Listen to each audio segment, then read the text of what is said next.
কোনো চালু থাকা সামাজিক প্রকল্প বন্ধ হচ্ছে না।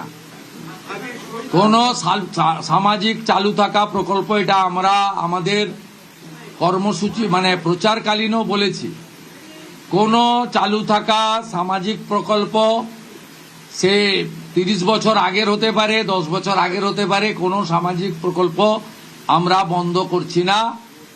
আমরা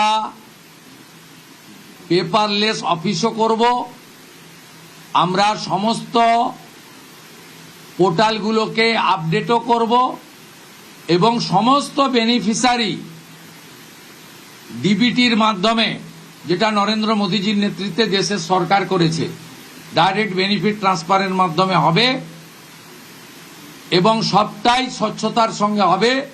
আপনার প্রশ্নের উত্তরে আমি পরিষ্কার বলে দিই, যে স্কিমটার কথা আপনি বলেছেন, আমি শুধু ওই স্কিমটা নয়, চালু থাকা কোনো সামাজিক কল্যাণকর কর্মসূচি বন্ধ এই সরকার করছে না, কিন্তু ট্রান্সপারেন্ট স্বচ্ছতার সঙ্গে সেগুলো হবে। কোনো মৃত ব্যক্তি তিনি কোনো সামাজিক প্রকল্পের সুযোগ পেতে পারেন না, আপনিও বলবেন না পাওয়া উচিত নয়।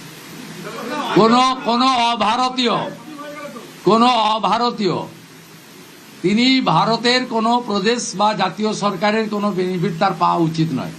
অর্থাৎ আমার প্রশ্নে, আপনার প্রশ্নের মধ্যে আমার সব উত্তর আছে।